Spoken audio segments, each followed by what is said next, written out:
So now they've got to start from deep in their end of the field, and Garrison Hearst takes advantage of it. He takes the handoff, hits to his right, gets to the 20. He's in the 30. Needs to cut in. He comes back up the right sideline. Breaks a hard tackle. Comes down to the 30. He's down to the 20. He's down to the 10. He's down to the 5. He's in the end zone. Touchdown. Touchdown 49ers. 96-yard run from scrimmage. Garrison Hearst breaking tackle after tackle. Swings down the sideline. Throws off bodies like clothes after a marathon. Young, back to throw. In trouble, he's going to be sacked. No, gets away.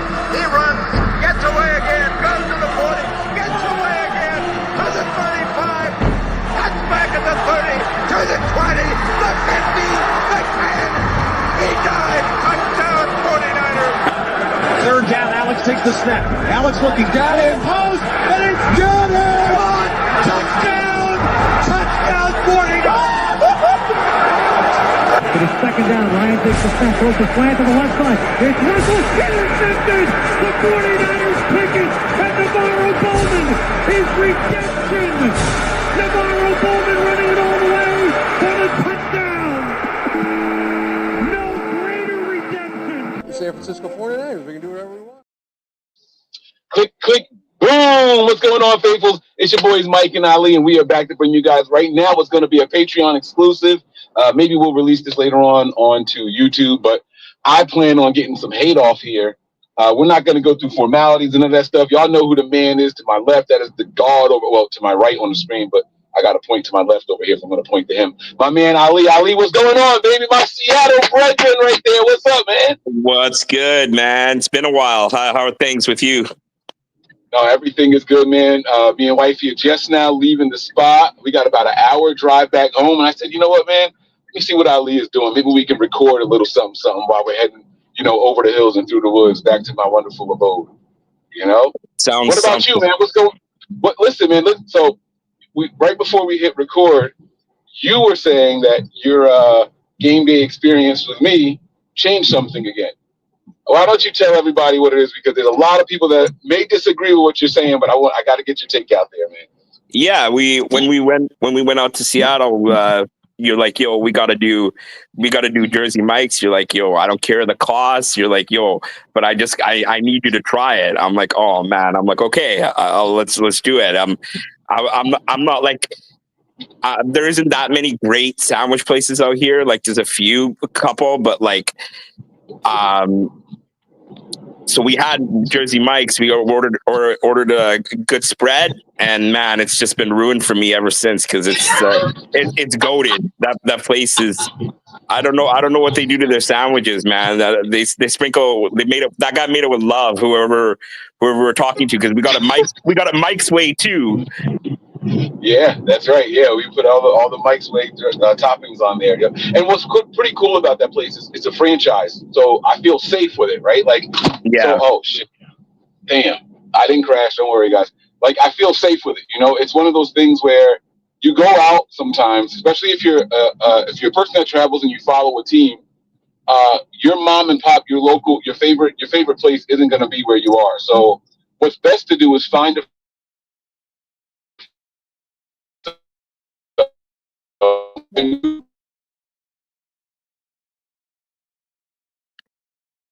I think we lost reception. You lost a bit of reception there. I think I'm back. You got me? Can you hear me? Hello? I can hear you. It's starting to come back. All right. Sorry about that. Yeah, I told you I was heading over the hills and through the woods, so I should be back now. But part of the game. Your video is paused. For real? Yeah, like it's just a picture. Like am I back now? There you are. Yeah. Hey, y'all can't get rid of me that easy. I'm herpes, baby. I'm always coming back. All right, so listen, right? Your game day experience is going to be different from whatever city you go to. You don't quite know what you're going to get. So if you can find a franchise of something. You're frozen again, your picture. It's some bullshit. But you can hear me though, right? Oh, yeah. All right, so we're going to let it cook then. We're just going to keep talking. And this is why I said it may not ever come out on YouTube if the video is too bad. So this is all going to really depend on my signal. Now, right now it says I got 5G and it's full. So I don't know why the video is paused. I'm gonna. All right. So I tried to bring it back there. Hopefully it stays on this time. If it doesn't, then so be it. But I'll leave it. So I'm glad that I can have a positive influence on you. Next time you come stateside, you can look for Jersey Mike's. They have an app, and when you download that app, which is for free, and this is no promo, I am not partnering with Jersey Mike's, but you can also do like a locator, so they'll tell you where the closest Jersey Mike's establishment is to you. And by the way, if y'all thought there was a chance in hell that I wasn't going to be able to promote or be positive or support a company called Jersey Mike's, when I'm Mike from Jersey, when I support all players from Jersey and all players named Mike, you are out of your damn mind. Like, this is what I do. So, Ali, man, there's a lot to talk about with this 49ers team. The schedule has come out since you and I have last done a show together. The Brock Purdy deal is done. The George Kittle deal is done. But what do you think of the 49ers offseason? I mean, I'm talking about the draft. I'm talking about the contract extensions. I'm talking about the schedule. Just wherever you want to start, let's get to it, man. Just know that I'm going to be real when we get to the Brock Purdy deal. I'm going to be very real about what I feel about it. I haven't done that yet. Well, to start, it was pretty shocking of a start to this offseason. It was a lot of holes on this roster. There was basically no team. It was like I didn't even know who we had on the roster anymore, because it seemed like we cut everybody. The only players I knew we had were Bosa, Warner, Kittle, Purdy, and Ayuk and McCaffrey, like the big boys. And then I'm like, okay, how are we going to fill the rest of this roster out? So I was like, man, we just cut everybody, lost a lot of people. So it was a bit concerning. Signed a couple of players that didn't really move the needle. And then, then it was the draft. And, I really liked the draft. There's picks I like, there's picks I don't like. In spots, but let's start right there with the draft. Right, the Niners for the first time since 1993 go 5 defensive players in a row. Now I'm sure you've seen it and heard it all already, but the last time they did that, they won the Super Bowl the following that same season. What were your thoughts and your feelings? And I want you to be honest. Forget the players and what you expect of them when you saw defense again. Holy shit, defense again. Wow, one more time, defense again. Like, what were your thoughts when you realized, man, they went defense 5 times in a row? Definitely concerning a little bit. I'm like, I wanted to, shore up the right tackle spot where McKivitz is, and maybe a center where Brendel is, and look at shoring that up. But they obviously, I don't know what their draft board looked like, or their board, or they have full confidence in those 2 guys, which, a majority of the fan base and the majority of people are not confident in based on previous results, and rightly so, because those 2 areas are a problem. And if you're going to go ahead and pay your quarterback, which we just did, you'd want to make sure that he's set up to succeed.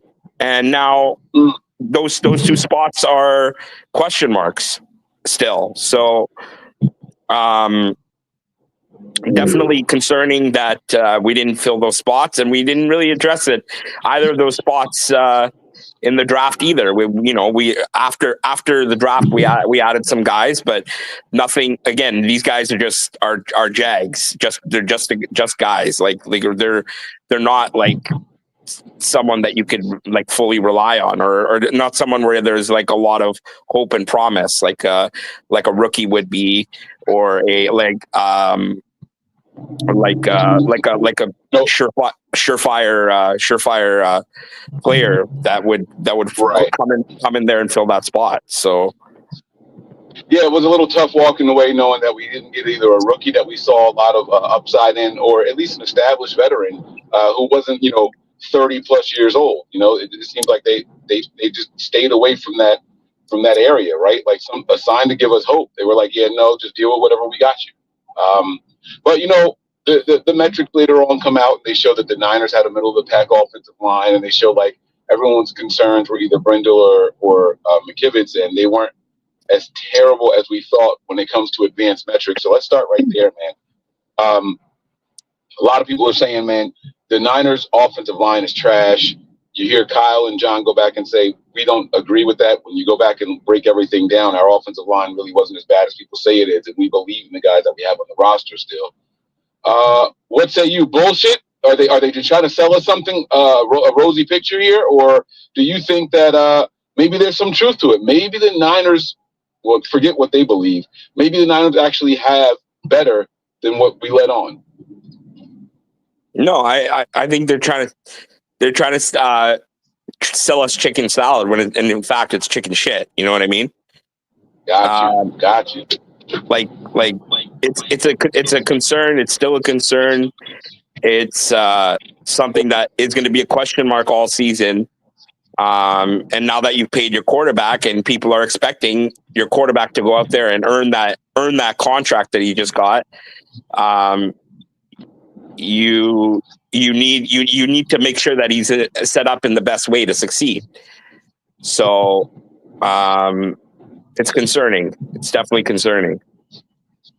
I will say this: if we had this like stationary Tom Brady type quarterback or a Peyton Manning type quarterback, right? Brock can navigate in the pocket pretty well. He's actually a pretty good scrambler, a good escape artist, and he does more with his legs than what most quarterbacks can do in the NFL. And there are times in games where I feel like Brock should be doing more with his legs, right? Because we saw what he could do in the second half of that Lions NFC Championship game, right? It's like, oh man, if we get that kind of Brock, the offensive line, not that it becomes irrelevant, but it's not as much of a liability. So maybe along with this money came the understanding of, hey, Brock, like, we're going to roll the same offensive line back out, minus Aaron Banks, that got you to the Super Bowl. That every time you left the field in that game, we had a lead. We're going to bring back that same offensive line, minus the worst person on that offensive line when you look at the metrics.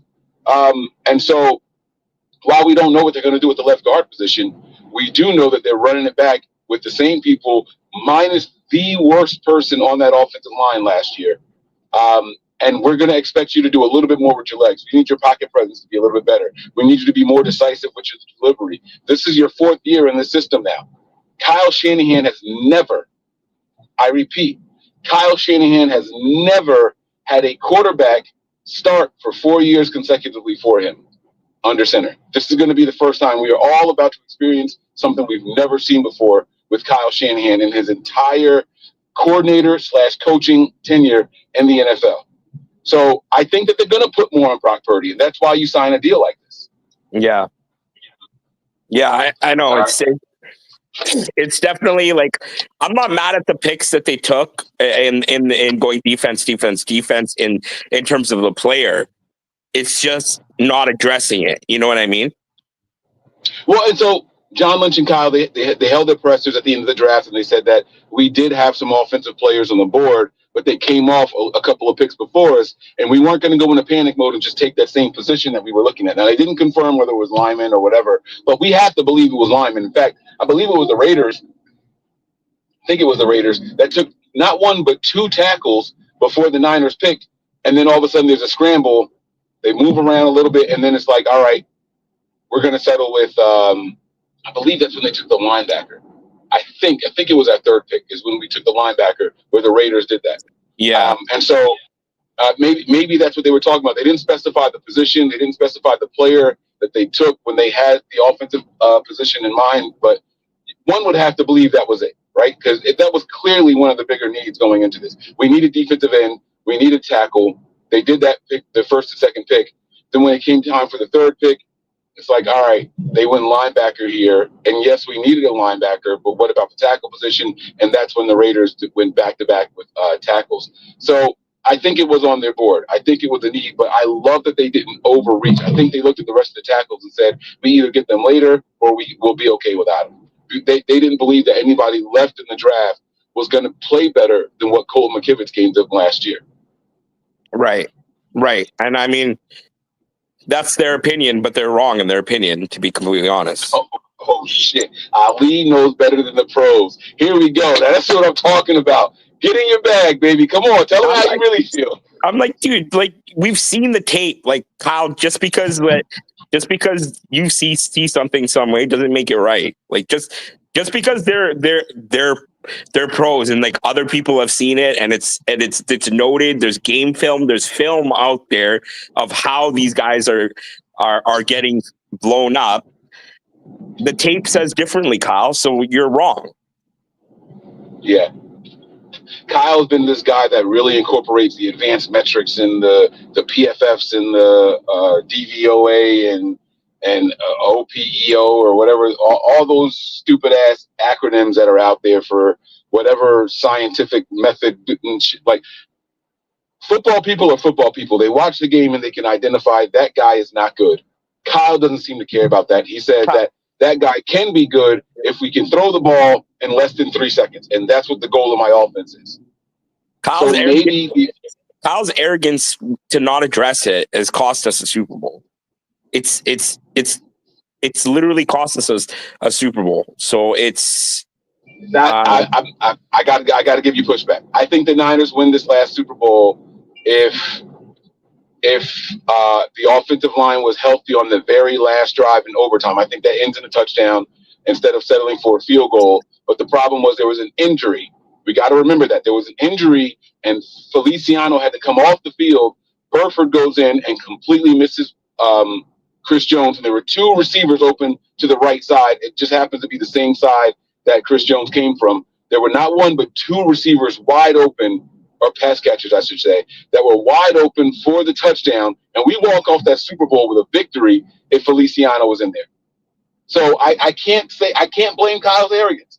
I blame that on the personnel at that point. But to your point, Feliciano's gone. So now you should have addressed it, right? Like, if Feliciano was your guy, and that's the reason we hold tight and win that Super Bowl, he's not here, and now you have to depend on Burford. So I kind of see where you're going with it also. But I won't say that if Feliciano was healthy, we lose that Super Bowl. So I think that if he didn't have to come out for those couple of plays right there, I think we drive it in. Because we march all the way down the field. What is our line right now? So we got, on the left, we got Trent. Mm-hmm. And then we have Brendel in the center. We have Pooney at right guard. Uh-huh. And then we have McKivitz at right tackle. Who is playing left guard for us? They don't know yet.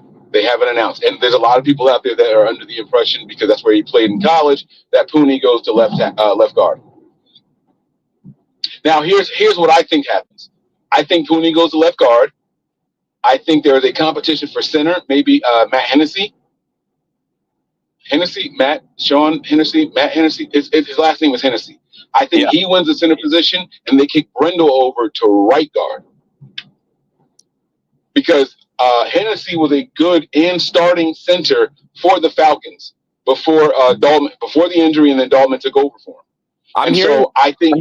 I'm hearing buzz right now, even out of OTAs, about Norby maybe starting and taking. So if they move Pooney to left guard, then they maybe even Norby might be moved to right guard.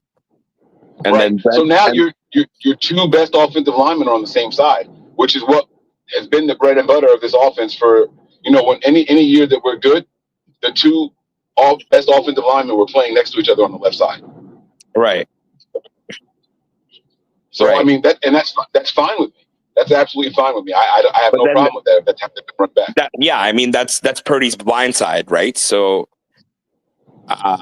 that's big, but then you still have a problem with that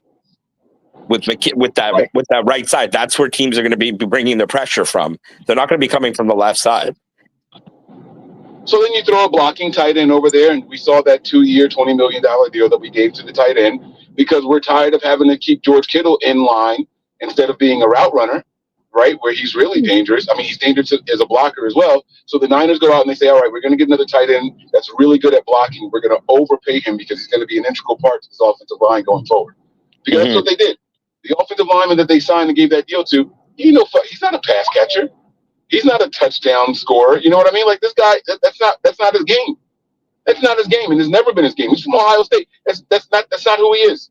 Yeah. So we're gonna have to see how it plays out. But it says, all right, instead of throwing just a random body over there, we're gonna give you guys some help.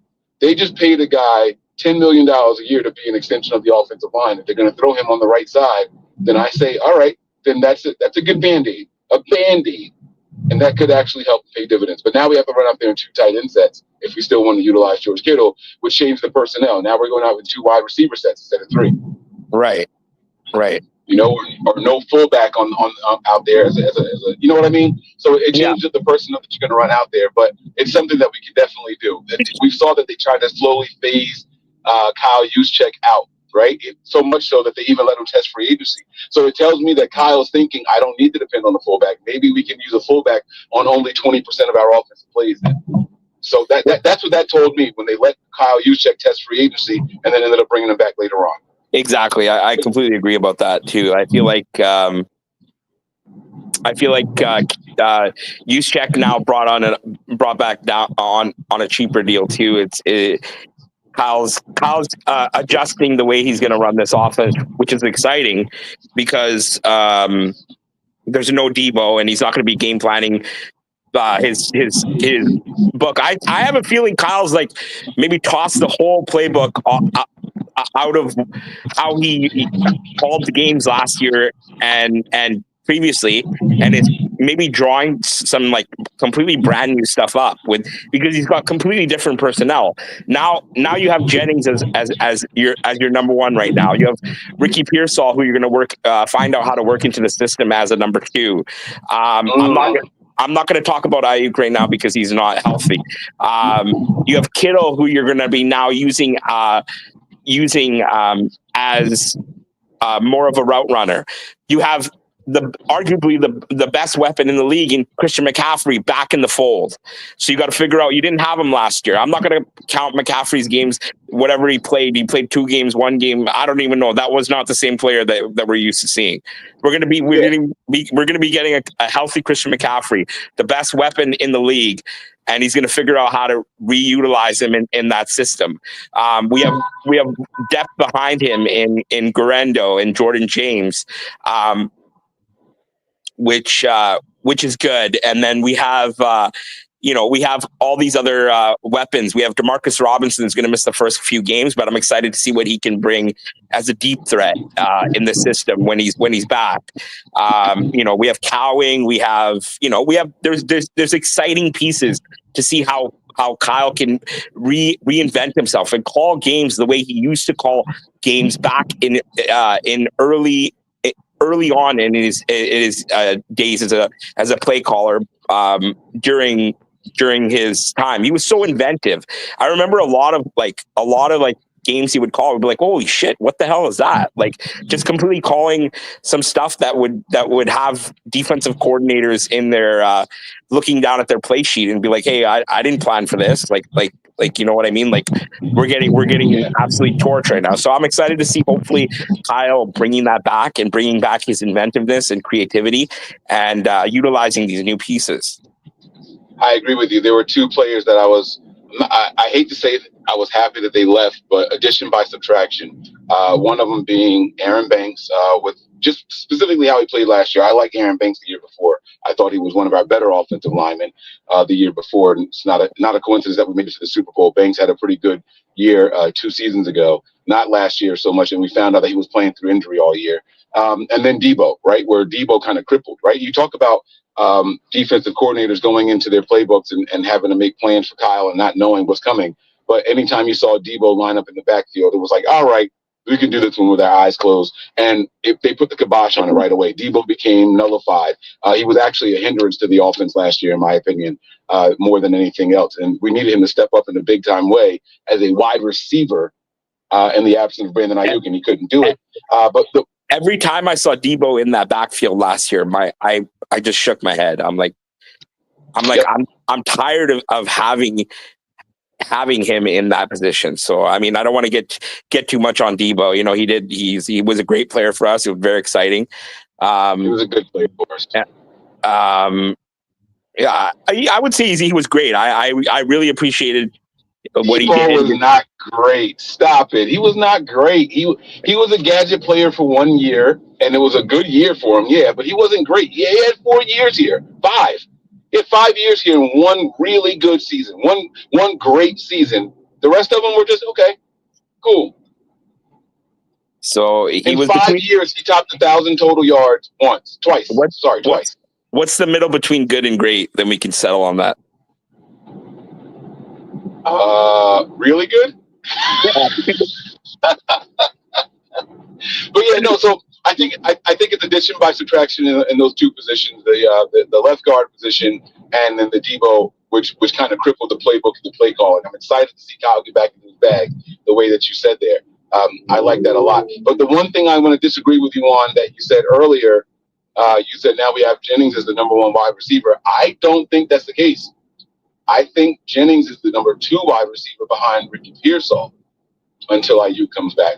I think that Kyle is going to say, hey, this is my first round wide receiver. This is the guy that I really believe in. He had not much of an off season with us. We had to kind of throw him in the middle of the season, recovering from his injury. And now he's going to have a full off season. He's been working with Brock very closely all off season long in their free time, him and Cowling both, to improve on what they can bring to the table. And it's not that I'm expecting much from Cowling, but Pearsall is going to be a guy that I expect to take a significant step forward in his second year. I think he's going to be wide receiver 1 until we can get Brandon Ayuk back. And then you have a hell of a 3 if you get Ayuk back, Pearsall, and then Juwan Jennings. I mean, that's a better wide receiver core. That's probably the best wide receiver core we've had if Pearsall takes that step forward and Ayuk comes back and he's true to form. Right. No, I could see it, but I'm one of those things. I'll believe it when I see it. You know what I mean? I feel like Jennings is going to be the target hog, and you know what? I kind of agree in like the middle of that, where it's like, I don't think there is a number 1 wide receiver. I think there's like, I think someone said this. There's a lot of, you might have even said it. I don't know if it was a show or something you did with Matt and Zach. But we got a lot of number 2 wide receivers on this team. So the way I determine who the number 1 wide receiver is who the team's best corner covers. And I don't think it's going to be Jennings. So I think if the best corner on the opposing team is covering Jennings all game long, we're in trouble. I think we're in trouble. And so like that's to me, that's saying something to the point that Jennings benefits a lot, like how Kendrick Bourne did, where he's always been the third option. And when someone's down, maybe the second option at worst. Right.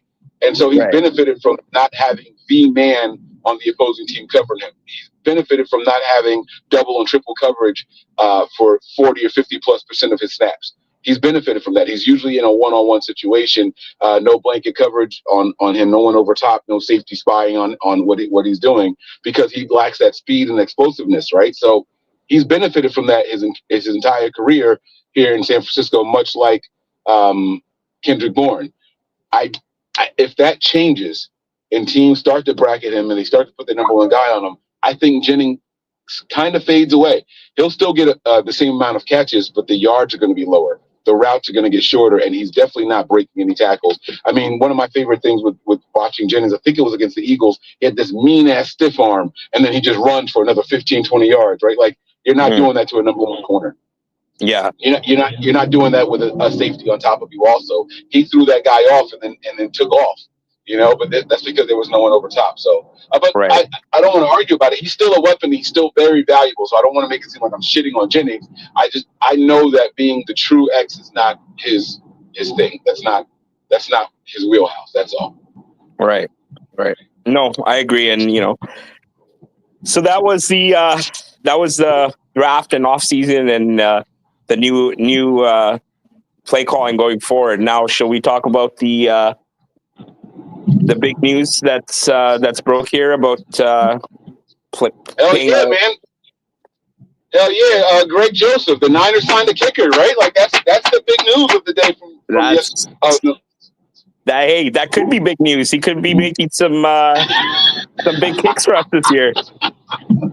No, man, I know where you're getting to.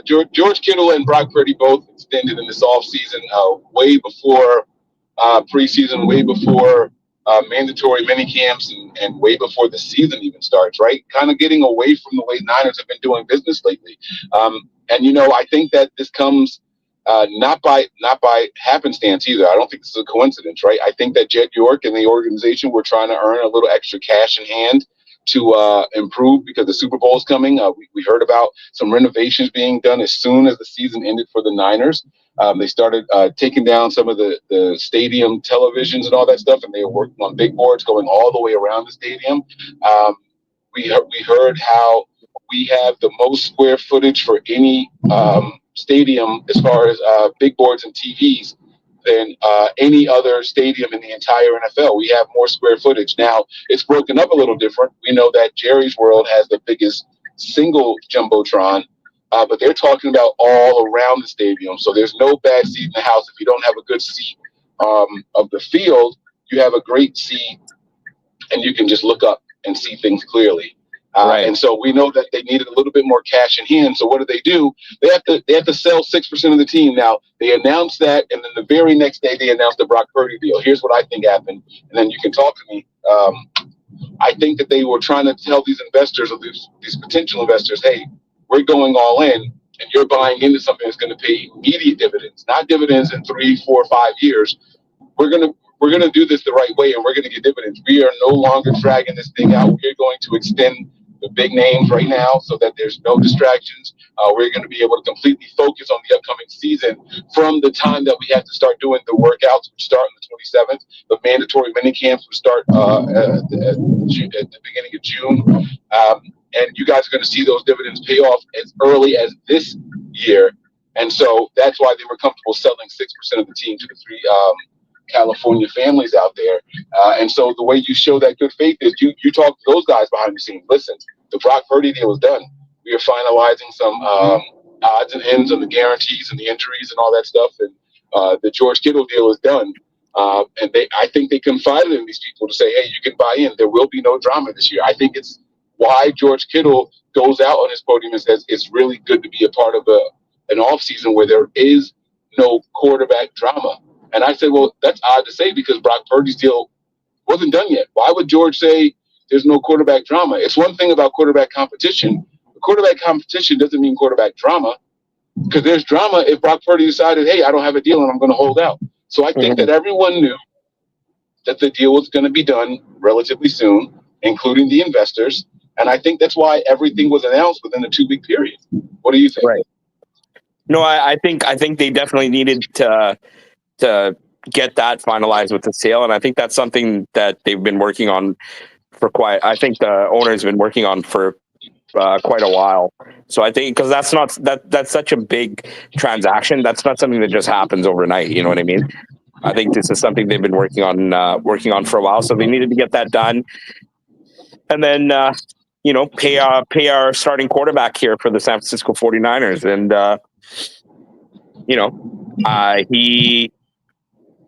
he's one of the highest paid quarterbacks in the league, and 7. He better start playing like it because this contract says that we effing believe in you, and I don't know if I'm so sure. I feel like I think he's a good quarterback. Oh boy! but listen.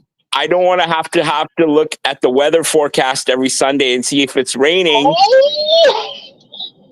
And small hands can't throw in the rain.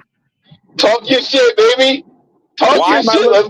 Why am I looking at the forecast and worried about if it's raining or not? Yeah. You know who can throw in the rain though? That backup quarterback in New England where it was raining all the time. Mac Jones. Oh, shit. Ali is in his bag. I like it, baby. This is what I'm talking about. All right, so we're going to get into this, man. This Brock Purdy contract comes out. All right, $265 over 5 years, $181 million in the first 3 years.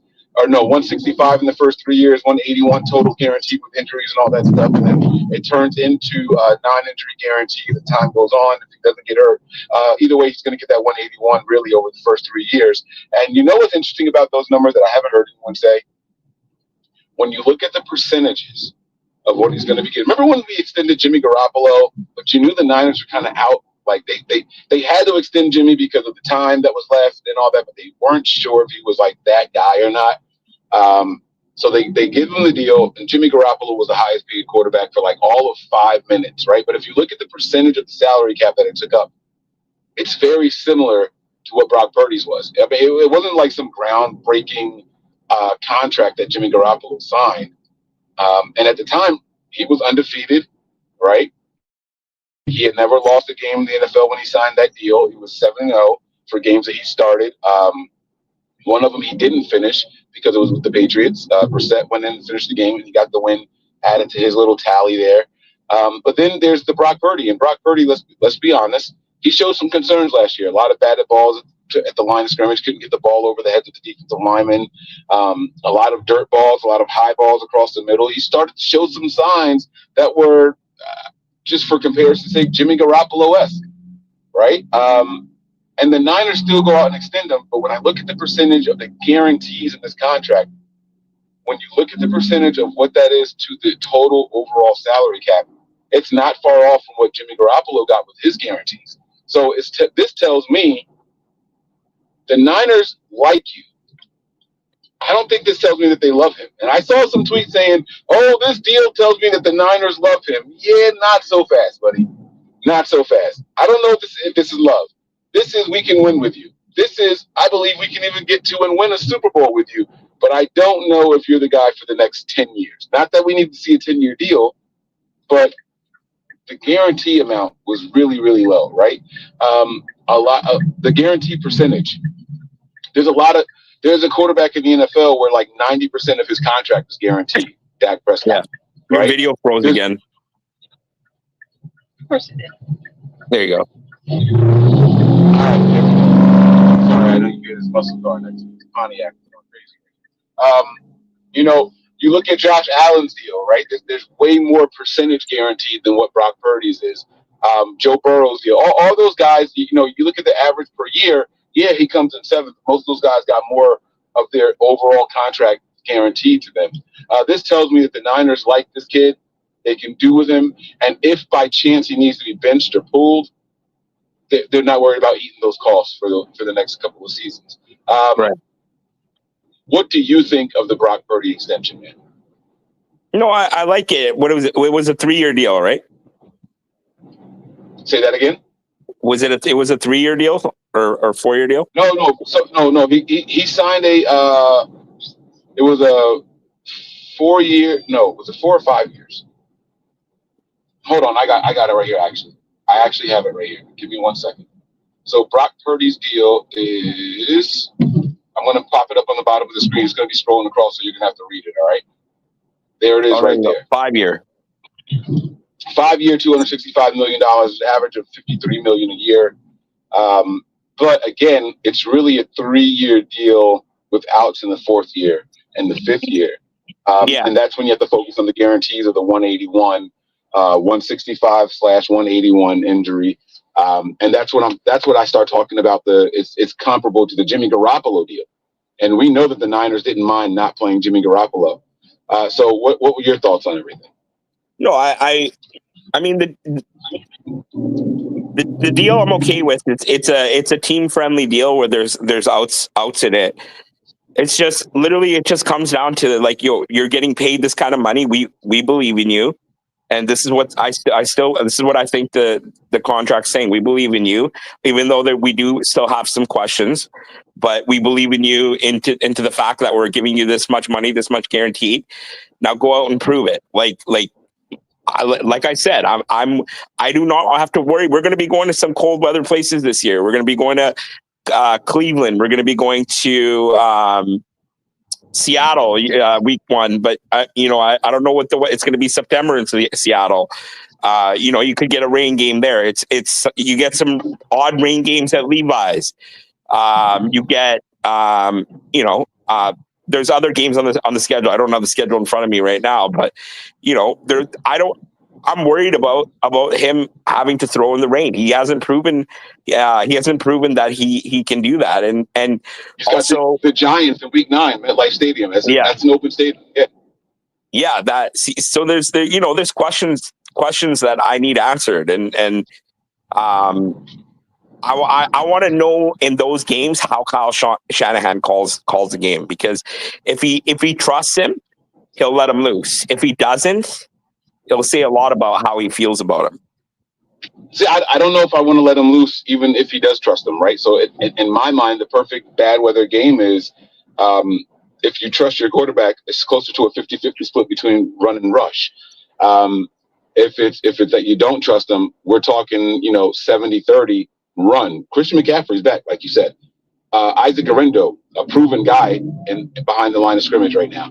I'm comfortable with running the ball as often as possible, first and second down, and only passing on thirds, right? That means that we're doing only 33% passing in that game. I like those scenarios if you don't trust the quarterback in those bad weather, inclement weather type situations. So yeah, a lot remains to be seen. We're gonna have to see how that all plays out.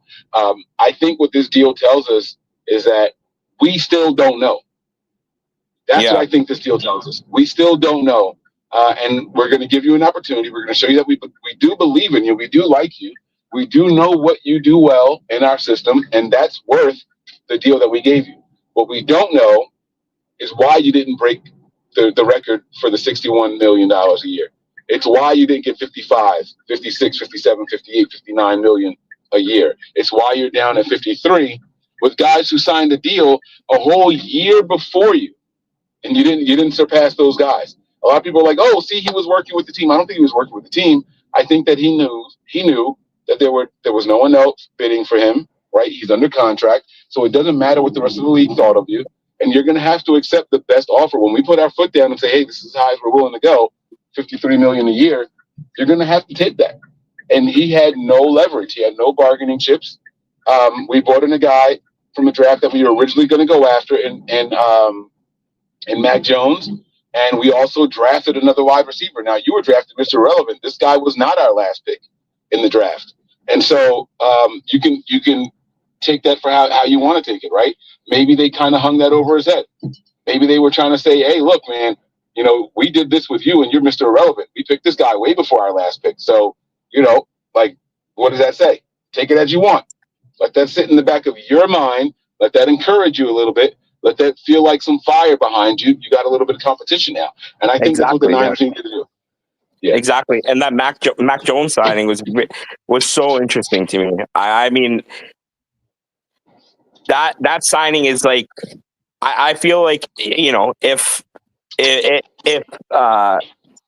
Brock stumbles, I feel like they could maybe go to Mac, and he could be one of those projects like Kyle did with Sam, and that's let's be honest, that's who Kyle really wanted when that draft happened. That was who he wanted, but there was too much pressure, I think, from outside noise of not to take him there. And he ended up taking a flyer on Lance. Right. But I find it very interesting, that Mac Jones signing, and I feel, and I know, because I've seen it, Mac Jones is one of those guys that he can throw in inclement weather. So I know that Brock better, especially with our schedule. Have you seen our schedule? Our schedule is we haven't talked about record predictions or anything, but I think I told you I see us winning 12-13 games this year with this schedule. There's no excuses. There's no excuses not to win 12-13 games. There's still all pros all over the field on this team. There's no excuses to not, with this roster still, even though there's a bunch of rookies with the all pros, not to win 12-13 games this year with this schedule. I'm with you. I think 13 games is the floor. I see 14, and that's with me trying to find losses. That is with me actively trying to find losses. The NFL is weird. You can get a bad call from a ref. You can get a game where your kicker misses four field goals. Moody. The NFL's weird. You can get a bad turnover late in the game, where you just lose a game you're not supposed to. You know what I mean? Or you're up 8 on an opponent, and they're their last possession, they throw a Hail Mary, and all of a sudden there's a pass interference You know, so it's like, oh shit, you know. Exactly. It's a weird. It's, you know, there's wins that happen where you're like, oh, you even feel bad about the win sometimes. Like, we didn't deserve to win that game, and then there's losses that happen that vice versa. You know what I mean? So I think me being even conservative was saying 12, but yeah, I could see 12 to 13 wins for sure with this schedule. You know, there will be losses that we have that are just weird, but everyone's saying Houston's a loss for sure. I mean, I don't even see that. Like, sure. For sure. Who said for sure we're going to lose to Houston? I don't know. That's the kind of... My fridge is talking to me. I don't know what's going on right now. What the hell is going on? I was going to tell Mom, I said, hi, that's your refrigerator talking to you? Yeah, all of a sudden it just like went on some voice activation. What the fuck? What kind of fridge? Mama Dukes went to the States. I was going to say, like, tell Mom, I said, hi, you telling me that's your refrigerator? Like, what the? Yo, that is... I need to know what kind of refrigerator you got. So if I call my wife and she hears a woman's voice in the background, oh, no, babe, that's the fridge. I need to know what kind... Oh! It's like one of these like fridges that you can watch TV in it. There's YouTube. Hey, can you pull up Nothing But Niners on your fridge right now? Absolutely. Shut the hell up. This is the stupid shit that amazes me all the time. How do I make this thing go? I'm not even kidding you. I had a friend who came over and he was playing around with the fridge, and then he put porn on my fridge, and then we left.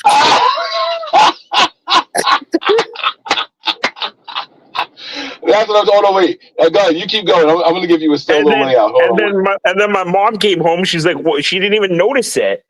Like it was just there. Like it was there the whole time, and she didn't even notice it. And then I noticed it when I came back home.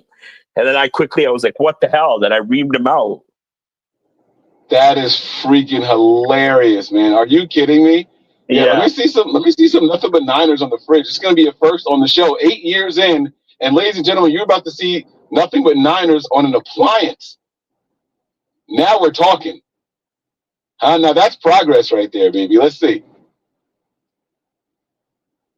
Can you see it? Let's see what's there. Oh yeah, you got the whole screen to yourself right now. Look at that, man. Holy smokes, man. Yes. Look at that, man. Oh man. That is awesome, man. That is absolutely awesome.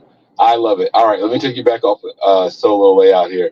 Yeah, listen, man, I'm not going to keep you with Saturday. What you getting into tonight, man? Is there UFC on? I know there's some boxing on tonight. I'm going to my buddy's house. You know what I do, man. Cigars, drinks. I don't think we're going to be playing spades. I don't think we have a fourth.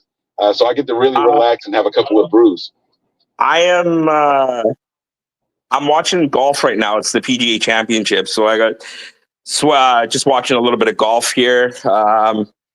I'm a big golf guy, so watch that. And then there's the hockey game tonight, Dallas Winnipeg, and then there's some hockey and golf and NBA Game 7 tomorrow. So I'll probably meet up with some boys tomorrow and watch the games. It's a long weekend. You guys got a long weekend over there too? Well, I have a long weekend. I'm off on Monday. Wifey and I. So check this out. We were supposed to get the Mannies and Petties on Monday.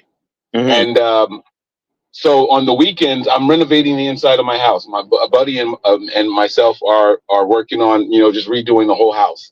And today he had a vet appointment for his dog. So he was like, Mike, can I do Sunday instead? So on Sundays, I normally get together with my mom and like my brothers. We go to one of our three houses. I have two other brothers. We go to one of our three houses. So all of my mom's grandchildren can play together every single Sunday. Mm-hmm. And, so what I'm going to do is I'm going to drop my family off to my mom's, and my buddy and I are just going to come in and get to work in the house tomorrow. And so they changed it up. So now that my Saturday is free, it's kind of swapping everything. So what we did was when he called last night and said, don't forget, I have the vet appointment tomorrow. So I'm not coming tomorrow. We're going to do it on Sunday. We called the spa and said, hey, can we do the Mani Pedis today? So now I'm off on Monday. We're probably going to go to the movies. We're probably going to go get some, I can't say dinner, but we're probably going to go grab lunch somewhere that she's going to pick. And we just get to relax on Monday, man. I'm going to, Nice. going to spend some quality time with the wife on Monday. So it's a 3-day weekend for me, but not stateside. Now, next weekend is Memorial Day weekend. So that's when we have the 3-day weekend. Nice. Memorial Day weekend, I've always heard is a vibe. Everyone has a good time. It's like the official start of the summer, kind of. You know what I mean? Yeah, absolutely. Speaking of start of the summer, you ever drive a go-kart, like the gas-powered carts, or no? Yeah. We did a trip down to Jersey a long time ago. And we went down to the what is it? The Jersey Shore, I think it might have been. Okay. And they have some go-karts over there, I think, and we did that, and yeah. So me and my brothers, the three of us, went in on one. We just bought one yesterday. So Okay. So my house is in the suburbs, so we got a lot of open space and shit like that out here. So we're gonna store it here in my garage. We just bought it yesterday. The three of us put in on it, so we're breaking that in. I have driven one time when I was a lot younger, but we always wanted to own one. Me and my other brother. He's 4 years younger than me. We always wanted to own one because of growing up in the hood and Trenton and everything. People had either dirt bikes, or they had the quad bikes, or they had go-karts, and we never had any of those. My mom was like, absolutely not. We don't have anywhere to put it. And we lived on the second and third floor. The apartment we lived in was the second and third floor, so we really had nowhere to store anything. So Mom Dukes wasn't letting us do it. But now that we got the houses on our own and we got the garage and all that stuff, we're like, fuck it, man, let's do it. Now, and my son is 15. He's old enough to get his permit in the state that I live in. So I'm going to teach him to drive in the go-kart. And then I'm going to, start slowly working him from the go-kart to the regular car that way. And so that's how he's going to learn. So my kids don't even know that we got it yet. So it's going to be a lot of fun, man. That's awesome, man. That sounds like a fun time.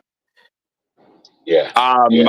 We got to figure out a game to. I'm one of my buddies is a Giants fan, so I'm kind of talking to him, getting a little feeler and seeing if I can convince him to come out for the Giants game. I am guaranteed to go to the Giants game this year. I'm telling you right now. My dad is a Giants season ticket holder. He has a pair of tickets, and he messaged me last year. So at the end of the season, you know how the teams finalize what team's playing who? When he saw that the Niners were playing the Giants, he said, hey, Mikey, you can have both of my tickets if you want. So he'd be like, if you want to take Derek, talking about my son, but my son doesn't really care about football. So I was like, Pop, why don't you come with me? And then he's like, well, I don't know. Ali's getting a call, so we got some feedback. Oh, there he goes. Sorry, I had a call come in. That's why. Yeah, no, I could hear it ringing. I could hear it. Yeah. But it's all good. So I'm like, Pop, why don't you come with me? And he was like, well, I don't know. It depends on what's going on, blah, blah, blah, blah, blah, when it's scheduled. So I know I am definitely going to be in the building for the Giants game. That is the game you should come to, bro. Come out here, take over Jersey, be in my backyard, my hometown, man, and let's do it the right way, bro. Come on, what's up? Yeah, I know. I went west for you. I went west for you last year. You come east for me this year. What's up? Yeah, man. Yeah, I might have to do it. Might have to do it for sure. Let's go, baby. Jersey Mike's on me, baby. That's what I'm talking about. We'll see. No promises, but we'll let me work on it. Yeah, absolutely. Listen, man, Ali, thank you so much for making some time for me today, man. I'm gonna let you get back to your golf. We just got home. Wifey just got out of the car now, so I'm gonna go inside and see what my kids have been doing for the last 5.5 hours, because we've been going that long. And my house isn't burned down, so that's a good sign. And I'm gonna go in and take care of family. It's been a while. This is since we've done this, but this is fun, man. We have so much more to talk about. We didn't even get into anything too much other than just a little bit of the recap of stuff, and talked a little bit about Purdy. But there's so much more to get into. Let's do it again soon. Hey, listen, if you could ask Jair Brown one question, I need to know what it would be, because he is coming on the show. I've been texting him lately. I was actually corresponding with him earlier this morning through text. And so he is coming on the show. What we're trying to figure out now is, do we want to do it before the mandatory mini camps, May 27th, or do we want to wait until they get their break I'm sorry, not mandatory. The workout program starts on the 27th. Mandatory minicamp is at the beginning of June. So I was asking him, do you want to do it before you have to report for the workouts, or do you sooner want the to do better, it man. after? Do it sooner the better. You never know. These guys, these players' schedules, they fill up quickly. If you can get it done before, then get it done That's before. what I was thinking, right? Like do it before, but then once June gets here, there's nothing until August. So all of July it's gone. You know what I mean? Then August when preseason starts. We really don't have a whole lot to look forward to Yeah, after that. So I was thinking that maybe it would be good to, get them afterwards. I don't know. No, I say get it done before, man. July we can always there's always stuff to talk about. The NFL is year round, you know what I mean? And I say get it done before, but that's just my opinion.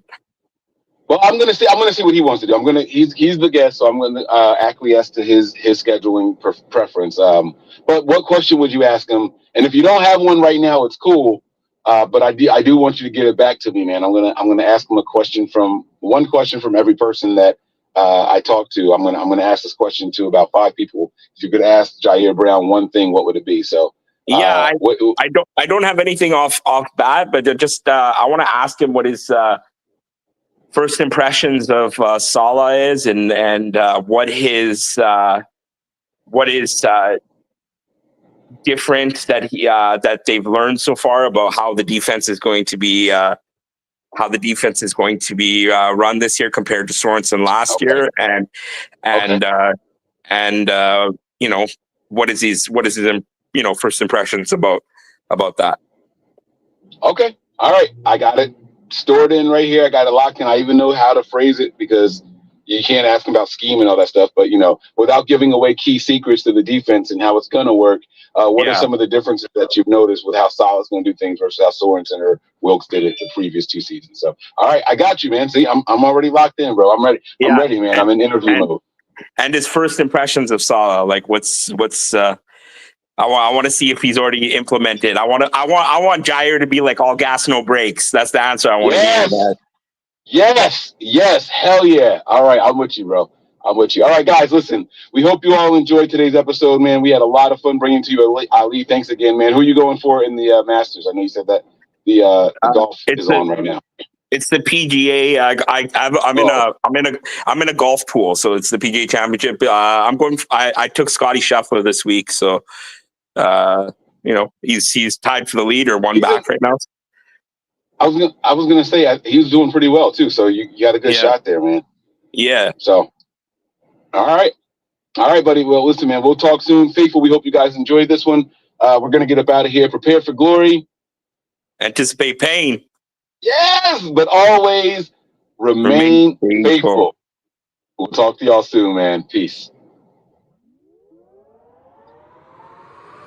We all gas, no brakes, pumped up, no fakes. We spinning, we winning, we high stakes. We never miss, we all makes. Look at us dudes trying to prove, bringing you news with nothing to lose. Mike, Nick, Tony, Wayne, Method Man, we bring the pain. Hey, see, I'ma confess it. We under the pressure. If you looking to find us, we them nothing but Niners. We nothing but Niners. We nothing but Niners. We nothing but We them nothing but Niners.